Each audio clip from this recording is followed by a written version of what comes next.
Welcome, I am Matt Clune, your host today, a SAMHSA Public Health Advisor and a person in long-term recovery. During this program, we will discuss justice intervention. We will take a look at the basics of justice intervention and other alternatives to incarceration, including jail diversion and specialty courts. Then we will take a deeper dive into related issues like addressing the high rates of substance abuse and mental illness among those in jails and prisons, improving education and training for those who are returning home through offender reentry programs, and examples of other successful strategies. Joining our panel today is Deanna Hoskins, Senior Policy Advisor for the Department of Justice, Bureau of Justice Assistance Division. David Brooks is the owner and Clinical Director of Brooks Behavioral Health Services in Frederick, Maryland. Christopher Poulos is an attorney and the Executive Director of the Statewide Reentry Council of the Washington State Department of Commerce. And lastly, we are joined by Jessica Holsey-Nickel, the founder and president and CEO of the Addiction Policy Forum in Washington, D.C. Deanna, those who have studied justice know that there's a relationship between those who have behavioral health conditions who end up in our justice system. Can you talk just loosely a little bit about what that intersection looks like and how it's driven up incarceration rates historically? Thanks, Matt. So we know historically that individuals in the criminal justice system have a high prevalence of mental illness and substance abuse issues coming into the system. A lot of times, a lot of that is manifest in ways of the lack of treatment beds and also culturally some of the mental health illness and myths, especially around African American communities, which don't tap into some of those mental health services in the community. So individuals are arrested for crimes that are directly related to either their substance abuse or their untreated mental illness, which starts to create our jails and our state correctional systems to look more like treatment and mental health hospitals to treat those issues. Those of us who work in the field, but for the public at large, know that there are racial and ethnic disparities regarding sentencing and whom goes to jail and whom doesn't. And anyone who'd wish to kind of grab onto that, disparities within sentencing, we could do a whole segment on it, I know, but if we could just take a look at that for a second, because I think that's led to the burgeoning jail and prison population.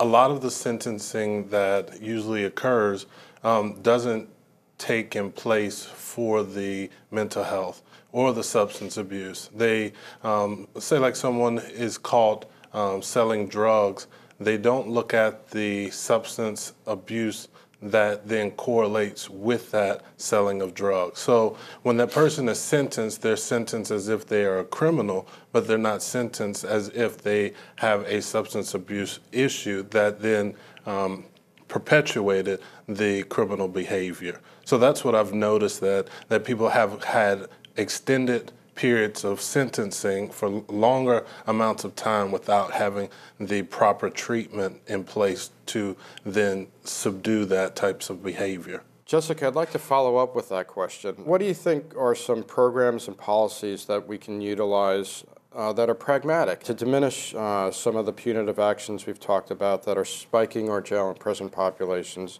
and really further exacerbating these problems for folks who have mental and substance use disorder? So what we've learned is that people have far better outcomes that have a mental illness or a substance use disorder if they're treated in the community rather than in the criminal justice system. So the earlier that we can intervene, even in the criminal justice system, if that's that first arrest or it's the first probation or it's the first time you're before a judge, to make sure that those individuals are connected to the treatment that they need and that there's assessments that are in place. If you think of the criminal justice system as like a subway stop, usually are at the first stop, which is arrest and interacting with police several times before there might be probation, before there's jail, longer incarceration. So we really need to build the resources and tools in every point of that sort of subway train to make sure that we connect as quickly as possible individuals with behavioral health disorders, with addiction and mental illness, with the programs and treatment they need, so we can head that off and get them into the care that's really required. Chris, if I might, I'd like to direct a question to you and kind of pull away a little bit from systemic issues and take a little bit more of a closer look at communities. What are some of the issues that are going on in communities, be it economic, racial, wealth distribution, that may contribute to risk for incarceration or increasing spike in folks with behavioral health disorders?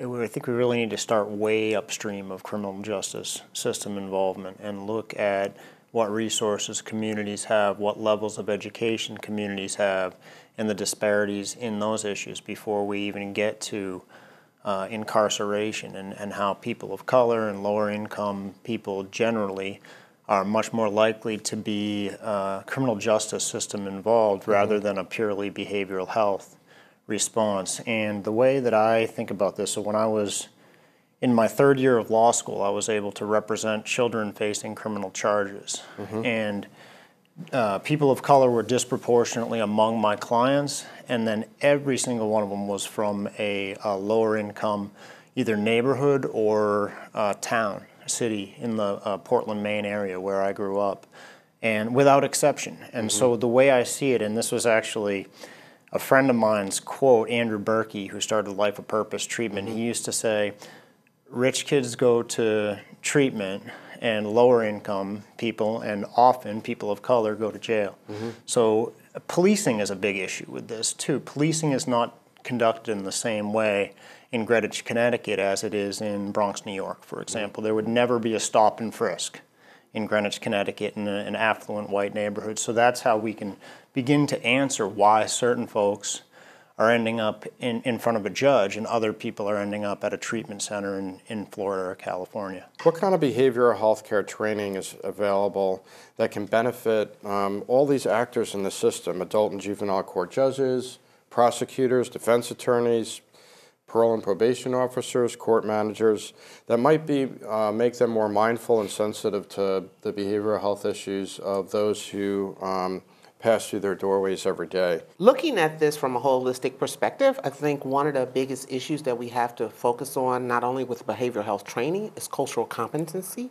To even evaluate and assess the, say, in front of judges, the defendants that come before me, not identifying with what that individual trauma experiences may have been, especially coming from some of the communities that Chris spoke of, children of incarcerated parents. The incarceration of your parents is a traumatic point.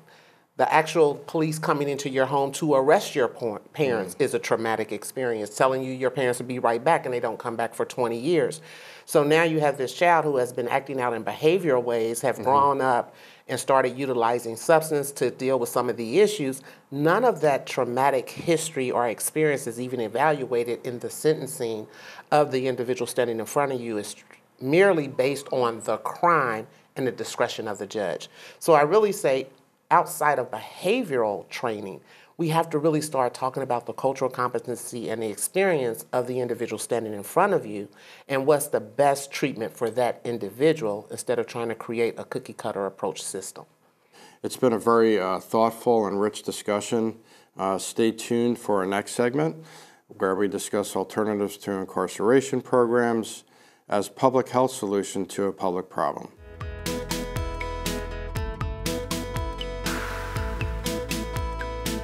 So both my parents struggled with a heroin use disorder, with addiction. And when I was only 4, my mom was sent to prison as a result of her addiction. It was so difficult to lose her, and my dad was in and out of jail. And we ended up in the foster care system and then placed with my maternal grandparents as a result of criminal justice, that sort of cycle of incarceration that you get caught up in. The experience of watching what my mom went through was really critical, and it sort of shaped who I am and what I do for a living and with my life. And I started working in this field when I was just 15 in a prevention coalition, and then I worked here in DC, even in high school, doing some advocacy work. I worked in treatment and continued prevention focus, and then did criminal justice work with the Council of State Governments Justice Center and policy work on Capitol Hill. So watching how difficult this was to criminalize a disease and see how my parents struggled with prison and jail sort of hit me in such formative years. It's been a focus of my entire adult career. One of the other things we don't talk about is sort of what the instability to kids that are impacted by parental substance use disorder and incarceration, losing a parent for whether it's a couple months or a couple years, and how difficult that is for kids. It's trauma, it's an adverse childhood event that can be a major risk factor for a number of things, from delinquency to criminal justice involvement to behavioral health issues, addiction, and mental health. So I was lucky because I was, as a ward of the state, was able to get a lot of services, counseling, mental health services, a mentor, a big sister that was assigned to me because we need to wrap up the kids that are impacted by this disease, kids that are impacted by incarceration, and make sure that they get the services, because it's really difficult. And before I lost my mom, I worked on a lot of prisoner reentry and how we sort of really change and innovate how we help people transitioning out of prison and jail. And she always used to tell me, Jessa, you don't know how hard it is coming out.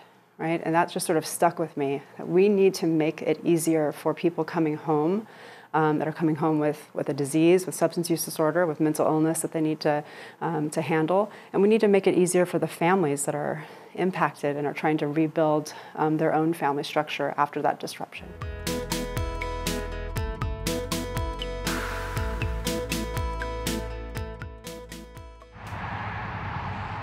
I've been working for Mental Health Partners for about 5 years, and I work in their forensic services. I manage a few different programs. The EDGE program, which is Early Diversion, Get Engaged, and that's a co-responder model where we have clinicians working with law enforcement. I manage a team that is in the jail, and those are jail clinicians, as well as another team in the jail helping people get access to mental health partners upon release. And then I also manage the PACE program, which stands for Partnership for Active Community Engagement. It's a unique program in that it's a collaboration between mental health partners, community justice services, probation. We get our referrals from defense lawyers as well as prosecutors and judges. But it plays a critical role because mental illness is a huge part of why a lot of people are in the criminal justice system, and it's what keeps them in. And PACE was originally designed to divert people from jail and prison because we knew that our mentally ill population was spending far more time in jail than people similarly situated that did not have mental illness. And so they created this program to be sort of a one-stop shop. When people release to the community, our way to support them is to provide all of the services that they might need, both mental health and probation supervision, in one office. Mental Health Partners offers a full continuum of care, and we offer substance abuse services, outpatient mental health services. We also offer a detox facility for substance abuse care. We offer crisis services where we do community and mobile evaluations for those in need. What the collaboration does is that we start seeing people before they're sentenced often or while they're still in custody. A treatment plan's put together. They're interviewed by the clinical staff as well as my probation staff to look at, is PACE the right fit for them? Can they meet their needs? And then we actually pick them up from the jail or from the residential facility that they're in and bring them to PACE for their first appointment. We offer an environment where people who are in the criminal justice system can come and exist free of stigma, free of victimization. We offer a safe place to find a sense of connection, belonging, build skills to help with further stability, and really help build purpose and a sense of meaning in their lives. I heard about PACE while I was in jail. When I got out of jail, I immediately started drinking, immediately screwed up. I don't think I lasted a day. So I called PACE. They brought me in for an interview, sat me down and said I could come in, and that's what I did. And so they sent me to detox and cleaned me up and let me back in the next day. Before I got into PACE, I was just getting high every day. I didn't care about my life. I didn't care about myself. And it took me a long time to understand that I have to care about myself. The first thing the counselor told me, my first day at PACE, and I'll always remember this, he told me, make a gratitude list, update it, and read it every day. That was really the biggest thing at PACE that kicked things off and got me rolling down a path that I've stayed on since. I didn't love myself. I didn't care for myself. I really didn't have family or anyone out there, and so I didn't care about myself. And now I love myself and I care for my life, and I have people in my life that care for me, and I realized that I had to take care of myself before I can take care of anybody else. The average cost back in 2015 of a day of PACE per client was about $52. Now, the average cost of a jail bed at that same time was about $80. So what we're finding over the course of a year of people who successfully graduate PACE is saving the community right around $350,000. PACE was really the first place that we learned what collaborations can do, kind of the synergy of bringing people together. And it really has been a model for us going forward in a bunch of other partnerships where we have really incredible outcomes and can bring services where they need to be in our community. We provide an opportunity for people to come in and get a sense of belonging, connection, and from that, they are able to build purpose and meaningful lives. Some of our clients are able to acquire housing, employment, and other stability factors that help keep them on track sustainably. If it wasn't for PACE, I think I'd be dead right now. And I thank everybody in PACE for all their hard work and their help and their believing in me to do this. What if being in recovery from a mental or substance use disorder was something we proudly showed the world? You might be surprised. Millions of people are in recovery, sharing hope, help, and support with family, friends, and community. Join the Voices for Recovery. For 24-hour free and confidential information and treatment referral for mental and substance use disorders for you or someone you know, call 1-800-662-HELP. Hello and welcome back. What is justice intervention and other alternatives to incarceration really all about? David, I'd like to direct this first question to you. What is justice intervention and other alternatives to incarceration, and how have they proliferated in our communities? I worked as the treatment coordinator for both drug court, veterans court, and what I've noticed in that was that most of the people who got into those entities, the probation officers, the judges, public defenders, lawyers, they always looked at criminal behavior as a separate entity as the mental health and substance abuse. The one thing that I've been trying to speak to a lot of these entities about is about criminogenics, the theory that criminal behavior can be treated through mental health and substance abuse philosophies. The success rate has shown that you can start to change the belief systems. Thanks so much, David. I'd like to turn to you, Jessica, for the next question, because what I heard in David's response was we have programs available. Those of us in the business know them to be successful, but there's a little bit of convincing that needs to happen at the court level with judges, DAs, etc. How do we sell it? That's a great question. I think that when you give the right tools to your criminal justice and professionals, to your leaders, to your policymakers, it really is about having the pathways to access treatment and better training and resources so you identify that individual who's there as a result of their substance use disorder or their mental illness. And those are tools that we can give everyone, from police and our law enforcement at that first arrest, to those in probation, to courts, to jails, to our sheriffs, to reentry, to prison. So this is really about making sure that we reduce costs, that we have better outcomes in terms of recidivism, reduced recidivism, and connection to community, and that we're also addressing behavioral health, both addiction and mental illness, sooner, before it worsens, before there are any sort of consequences or fallout for that individual. So good diversion. This is about giving the tools to every sort of component of criminal justice so that they can treat that individual and get them the help that they need. Drug courts. Can you just tell us in plain English, what are they, who do they service, and what kind of benefit do they have for the community? So drug courts is that toolbox for judges. So they have a specialty docket or a special pathway for folks that come in front of them that have an addiction, that have a substance use disorder, to give them the option of treatment as sort of an alternative to following down that subway path. So it's a really important tool. It's worked really well. We need to make sure we utilize our drug courts for the right population. We need to make sure that we're leveling the playing field, make sure they're available to everyone, and it can be incredibly effective. And for not only those that have a substance use disorder, but also folks that have a mental illness with the mental health courts. So mental health specialty courts example. And my mom was actually an early recipient of drug courts before they were actually called that. And she had 20 years, nearly 20 years in recovery as a result of one judge who decided to give her an option, a new pathway to change her life, and making that connection to treatment and recovery support, because we need to make sure that we're making long-term solutions. Chris, I'd really like to give you kind of free rein here as recently new executive director to Washington Reentry Council. Given the plethora of alternative programs out there, are there one or two that you'd like to highlight for this panel? Sure. So for front-end diversion, speaking of Washington State, Seattle was the birthplace of LEAD, which is law enforcement-assisted diversion. And then in Portland, Maine, where I used to live and where I was born and raised, we started LEAP, which is Law Enforcement Addiction Advocacy Program.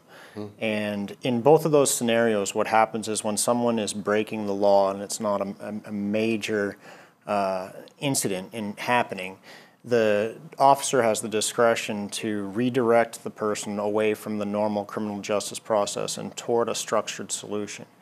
And any type of structure, any type of credible messenger utilization, any type of programs in the community or even in the facilities, they increase public safety. So that's always an argument that sometimes is lost when people think, oh, these people deserve to be punished. And I'm one of these people. I'm someone who served a multiple-year federal prison sentence prior to going to college, prior to law school, and prior to serving in this position.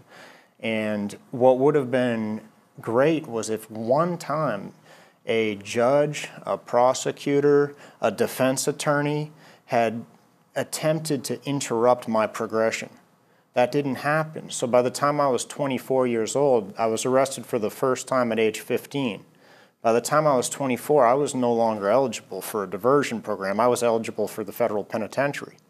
But when I was 15, when I had my first possession charge, or when I was 19 and I stole a bicycle, right? At any of those points, I would have been a perfect candidate to at least be offered a solution. And that's what I think diversion does. It offers a solution, and it offers the resources. So if people, are able to find housing and able to get a job and higher education, then we can work on trauma issues. Then we can effectively do cognitive behavioral therapy and other stuff.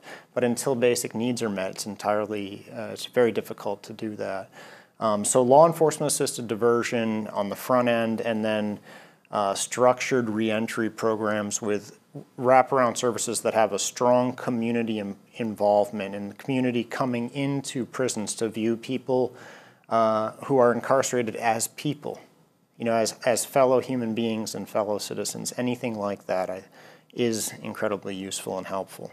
Deanna, I think we're going to close this segment with you, if that's okay. No problem. We've talked about a range of alternatives out there, but we haven't spent a lot of time talking about drug courts and other specialty courts. And I wonder if you might just illuminate your experience with them nationally. Are they making a difference? Should we throw the baby out with the bathwater? What do you think? So I am definitely being familiar with drug courts and mental health courts, veterans courts, working in Hamilton County, to serve as that intervention for individuals who fit into that category. But one of the things that I don't think the whole idea is bad, I think we haven't, again, tapped into the necessity to meet the need and the demands that's coming in. So again, one of the things I know that's going on with drug courts is when they look at the individuals who enter drug court, they're finding disproportionately African Americans aren't making it into drug court. And with true transparency, I was one of those individuals that would have really benefited from a drug court intervention. Arrested for a theft charge that was directly related to my substance abuse issue, but I was never offered. I was actually convicted based on the theft.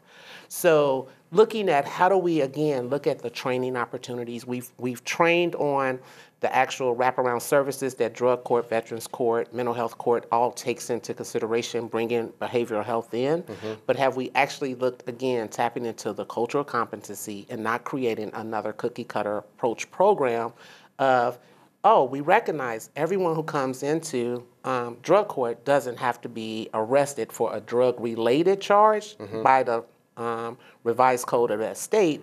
A theft, a robbery, a carjacking, any of those crimes can be an underlying crime that was contributing to the individual trying to get the substance abuse, whatever their drug of choice was, to be able to utilize for that time.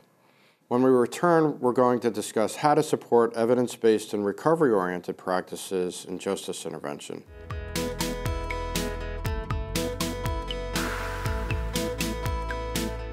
When I was about 11, 12 years old, I found substances. And what I found was that as soon as I put a substance into my system, as soon as I got a drink or a drug, whatever it may be, all of the anxiety and fear and pain and stress that I felt, it just vanished. It was like, ah. And that served me. That really served as my treatment for underlying issues for about 10 years.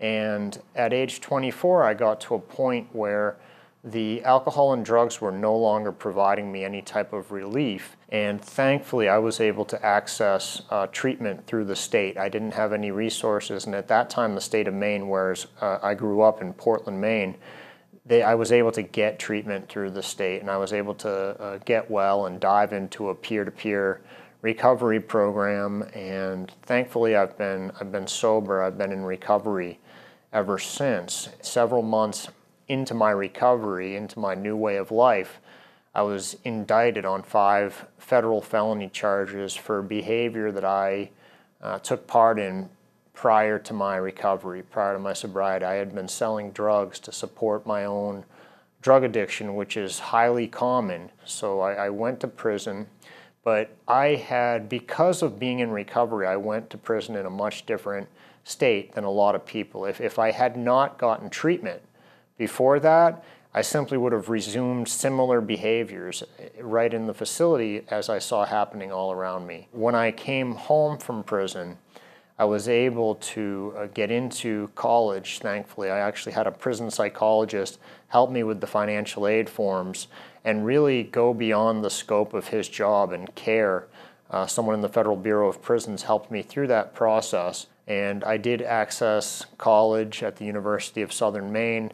And my dream to practice law, which was born when I was a child and really grew during my incarceration, eventually became a reality when I was accepted into law school, something that I didn't dream possible when I was actually in prison. I found my passion, I found my path and my purpose through recovery. And I watched President Obama get elected from federal prison. So I was actually sitting there in the unit watching him get elected. And then almost 8 years later, toward the end of his term, got to actually serve in the Obama White House, which was one of the greatest joys of my life. These days, fast forward, I am the executive director of the Washington Statewide Reentry Council, which advises the legislature and the governor on policy changes to promote successful reentry and reintegration for people who have been criminal justice system involved or incarcerated in Washington state.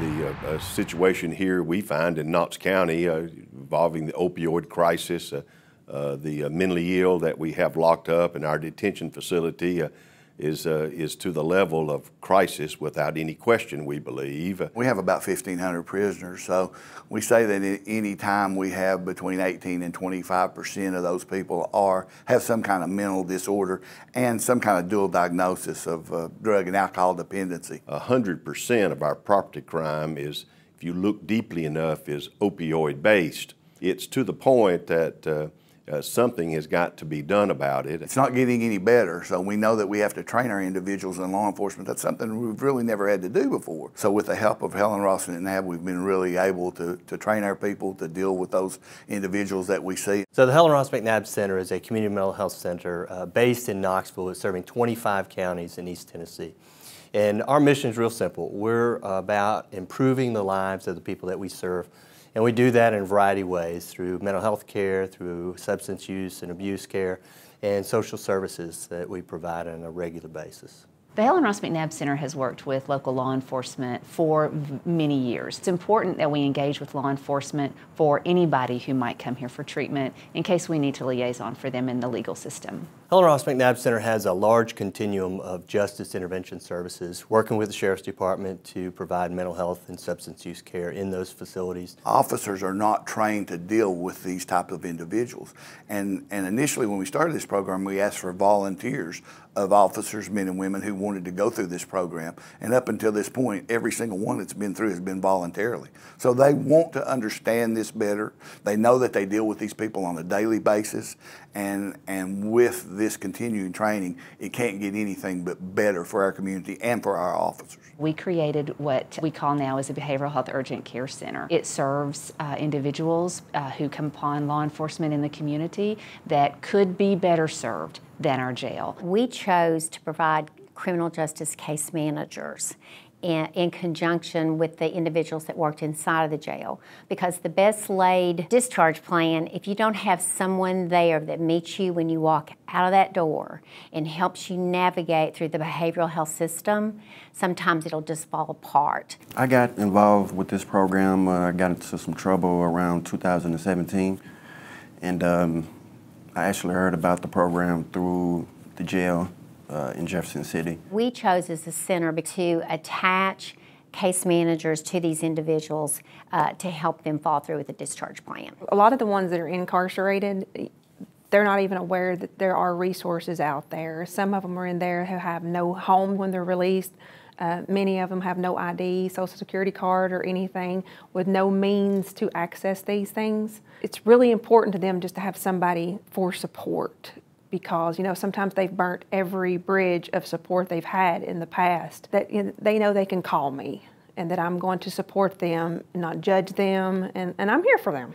The most important thing that I would have to say that I have gained is being able to create a bond, you know, through a program such as having like a case manager, and also, you know, just being able to see the hard work that they go to be able to put forth the effort to help people throughout their recovery. My life has actually changed tremendously. I see the hard work and the dedication that goes into helping people that's coming in and out of jail, people that's going through recovery, and it makes me want to be a better person, because, you know, once you have somebody that's trying to help you be better, you know, you really don't want to let them down. These people don't need to be in jail. Jail's not for them. And again, through Helen Ross McNabb, we understand that with a little bit of help and counseling and medication, that these people can ultimately go back on the street and be a productive citizen.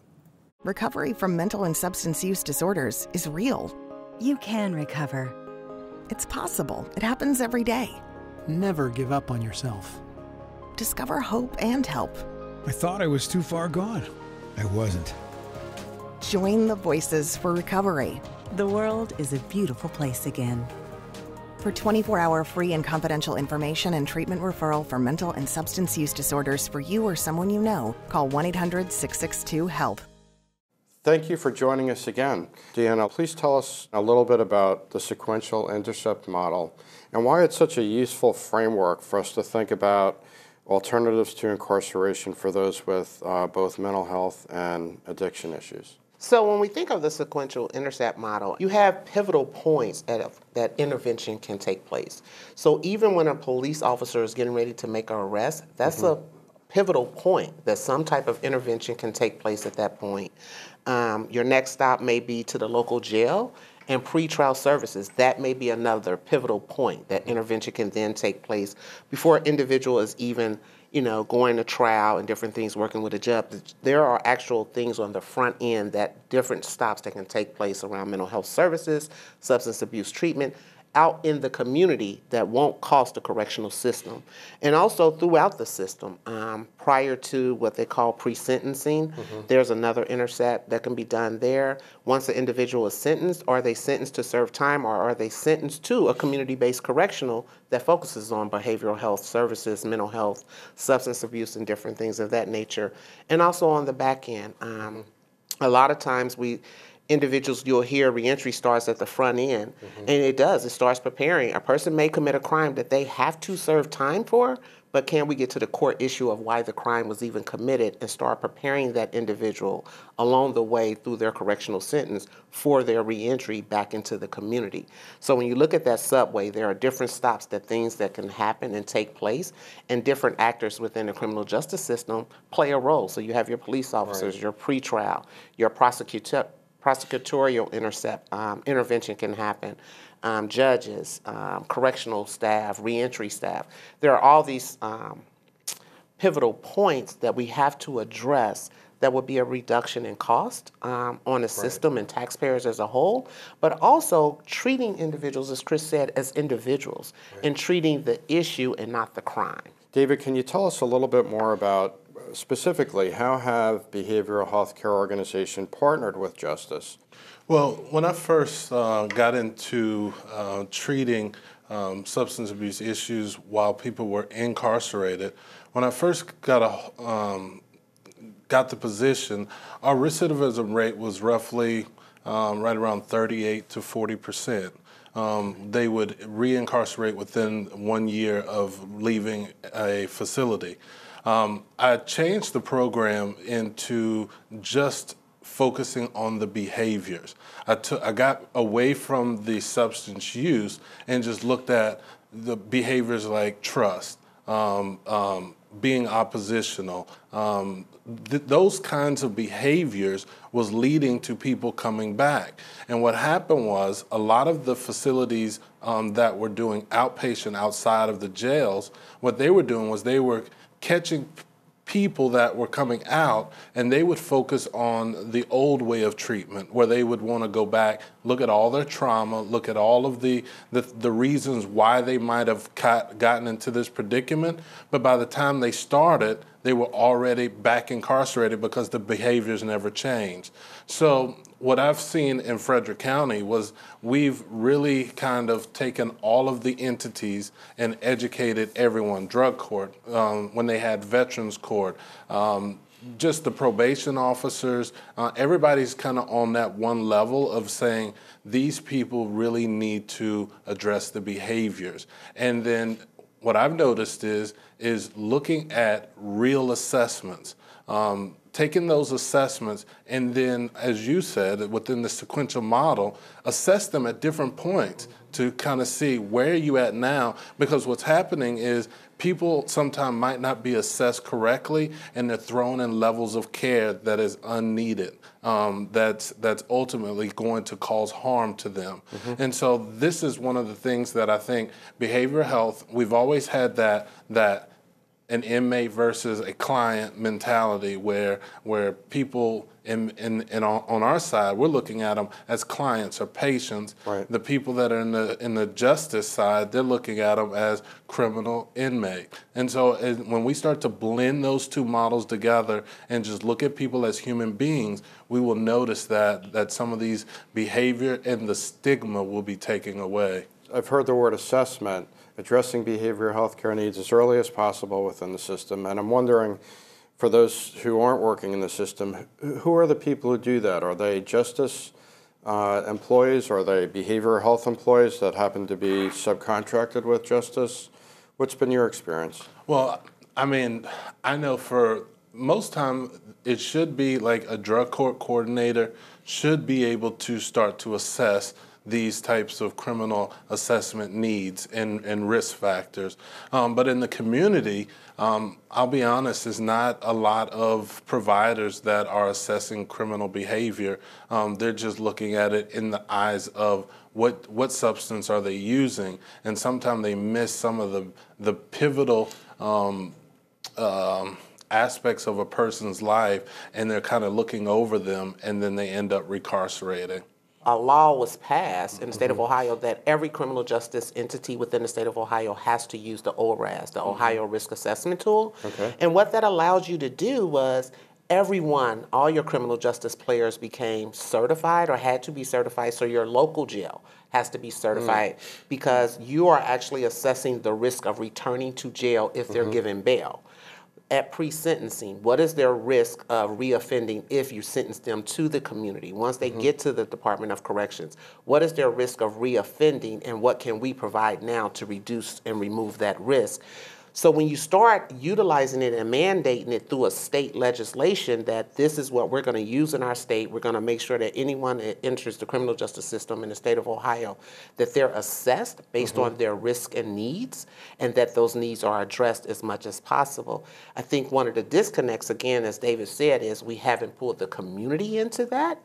But then in Ohio, we started looking at specifically in Hamilton County, if community providers and community partners can't be certified in this, how do we at least share the information with them?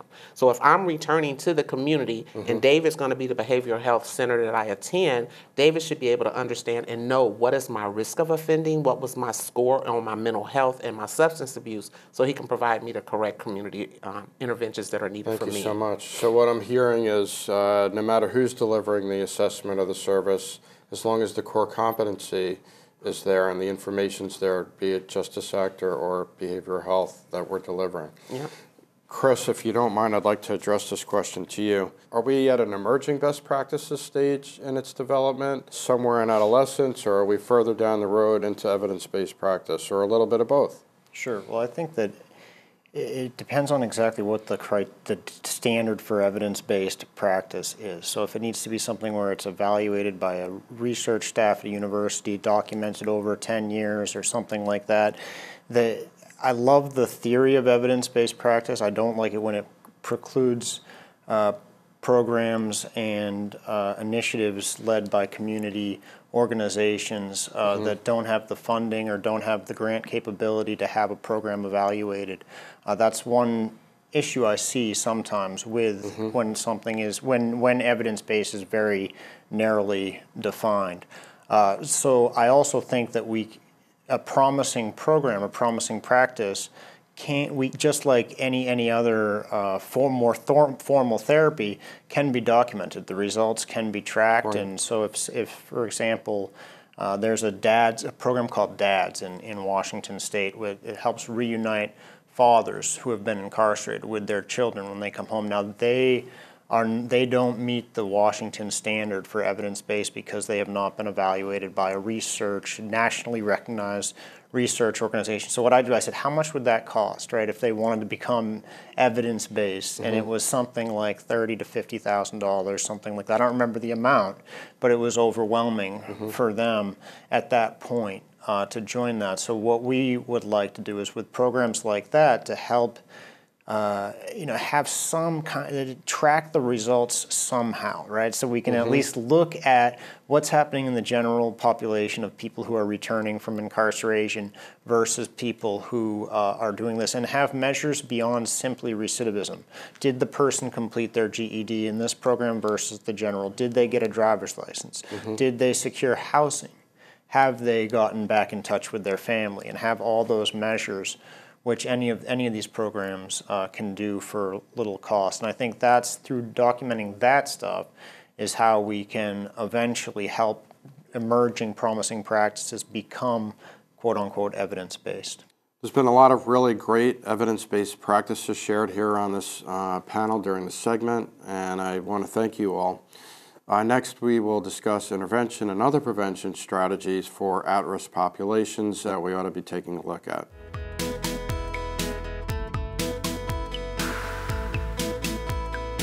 Through its criminal justice initiatives, SAMHSA aims to bring about strategic linkages with community-based behavioral health providers, the criminal justice system, and community correction health. Jail diversion works. Placing individuals with mental or substance use disorders in treatment programs within their communities where they have support of family and friends leads to lower rates of recidivism than incarceration alone. Addressing other issues like housing and employment skills helps the individual lead a productive, law-abiding life. It's also important to note, in the midst of our opioid epidemic, access to medication-assisted treatment, also known as MAT, can significantly improve outcomes for addicted offenders. Buprenorphine, naltrexone, or methadone maintenance administered prior to and immediately after release from jail or prison has been shown to significantly increase opiate-addicted inmates' engagement in treatment, reduce illicit opiate use, reduce rearrest, technical parole violations, and reincarceration rates, and reduce mortality and HIV hepatitis C infections. SAMHSA's toolkit for screening and assessment for co-occurring disorders in the criminal justice system helps professionals along the spectrum of intercepts in the criminal justice system effectively screen for and identify individuals who could benefit from diversion. SAMHSA's criminal justice work is organized around a framework for intervention referred to as the Sequential Intercept model. This model aligns with the basic components of SAMHSA's behavioral health priorities, addressing prevention, early intervention, treatment, and recovery support systems. For more information on National Recovery Month, to find out how to get involved or to locate an event near you, visit the Recovery Month website at recoverymonth.gov. Welcome back to the show. I'd like to address this next question to Jessica Nickel. While we have talked on this panel through various segments about the nature and extent of the problem among adults, and I feel like we've done a really good job of kind of vetting the various alternative to incarceration programs that are out there for adults, we've kind of skimmed over the surface of the epidemiology of what's going on with adolescents and transitional age youth. So might you talk a little bit about your understanding of what's happening with that population and some possible solutions? Absolutely. So I think I look at it in two different ways. When we go upstream a bit to have interventions, sort of those diversion programs for our adolescents or for our children, the first stop upstream would be for sort of kids that are getting in trouble with substance use disorder, in trouble at school. And one of my favorite programs is called Project Success in upstate New York, and it's a student assistance program, kind of like an employee assistance program. So you get caught with drugs or there's some behavioral problems at school, instead of an expulsion or sort of being kicked out or suspended, it's a program where you get engaged with the behavioral health services that you need. 90% of those have a substance use disorder. It began when they were an adolescent. So why don't we treat it then? And Project Success is one of the models that we love that really starts to intervene before the criminal justice is even on the scene. And the other thing I would just mention is I think we need to go even further upstream, particularly with the opioid epidemic and all of the struggles that we have as a nation with substance use disorders. We have 18 million kids that are impacted by parental substance use disorder. 9 million are living in a house with a parent that has an addiction issue. Another 9 million are in kinship care or foster care placement.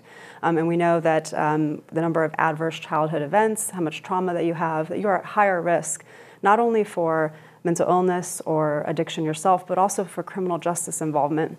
And there are amazing interventions further upstream for those kids that we need to really focus on. One of my favorites is in Essex, Massachusetts. It's called the All Stars program that the district attorney set up there, John Blodgett, in coordination with his school district.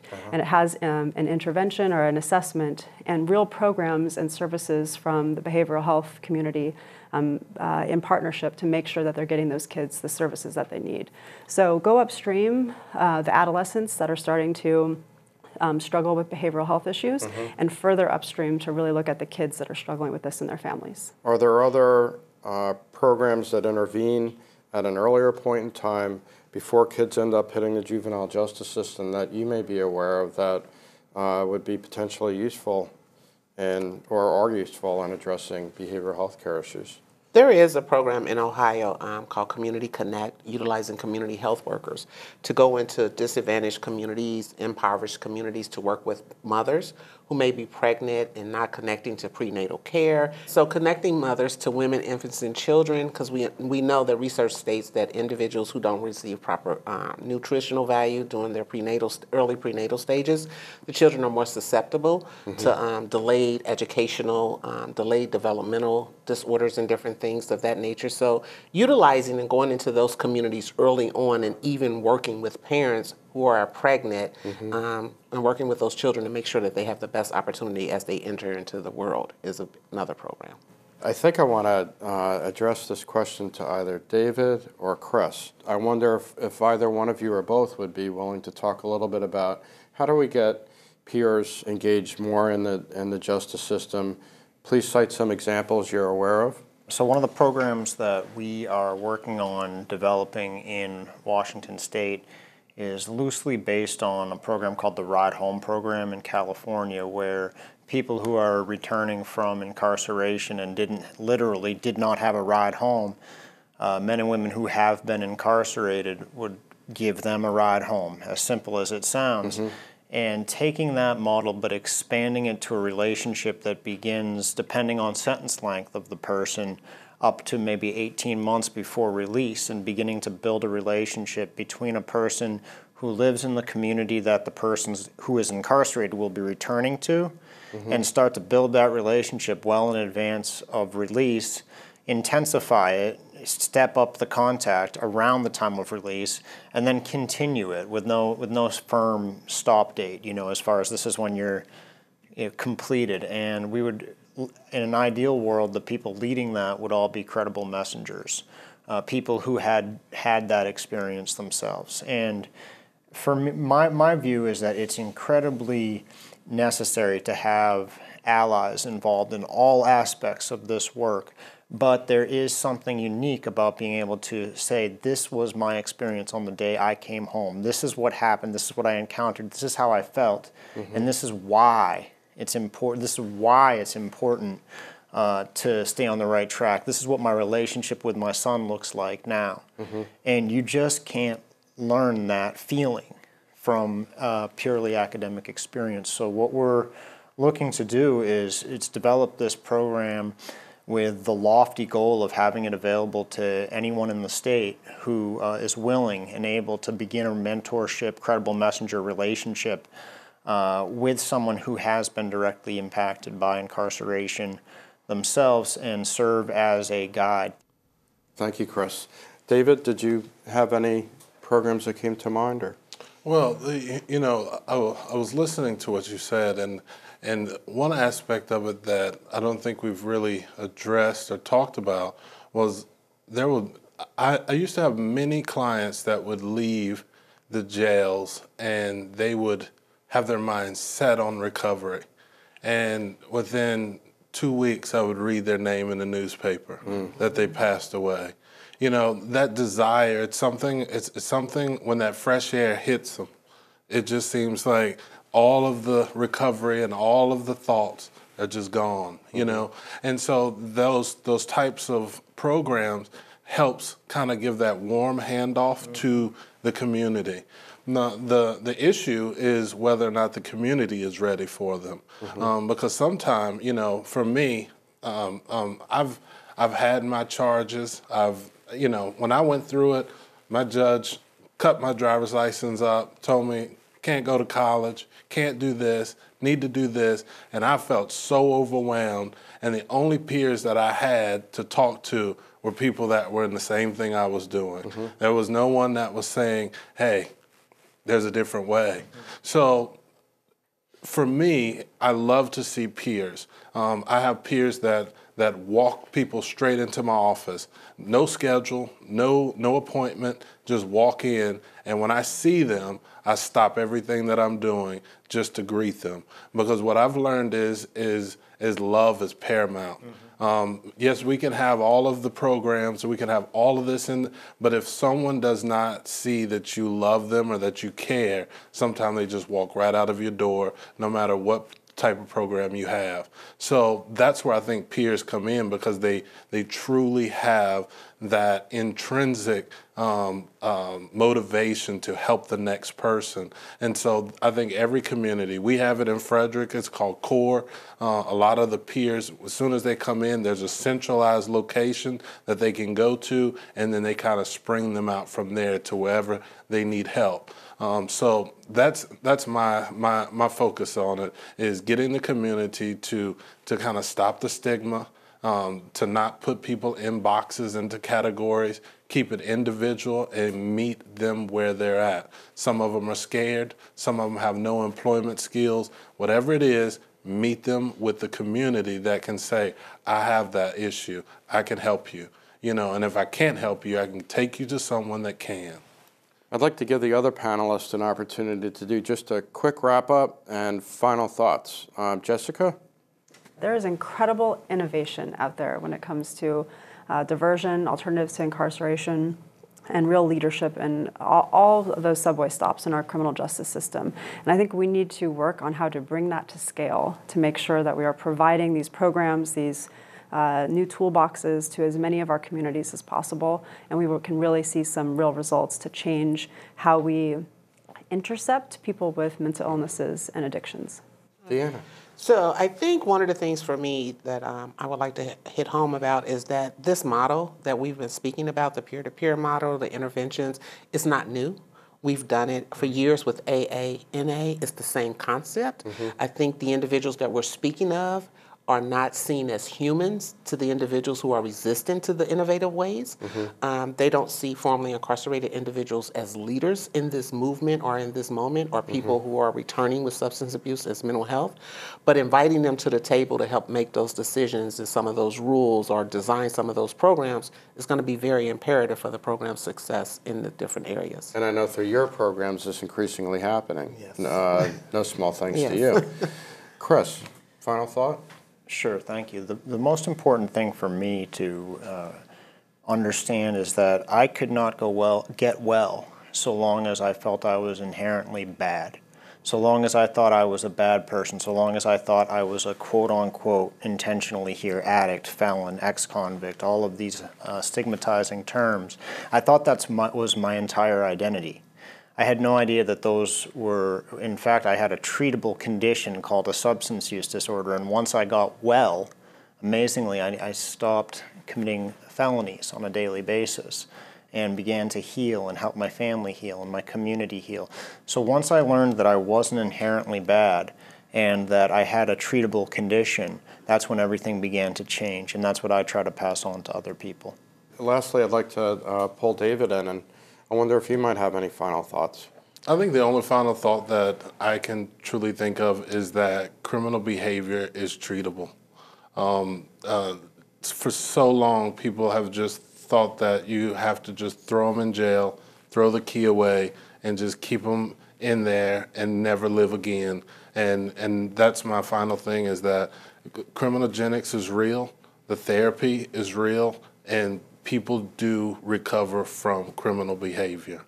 This concludes today's episode of The Road to Recovery, where we focused on alternatives to incarceration and other justice intervention programming. I want to thank our panelists. You've all been terrific, and thank you for joining us. I also want to remind you to celebrate Recovery Month each September and throughout the year. For more information, visit the Recovery Month website, and thank you again for joining us today.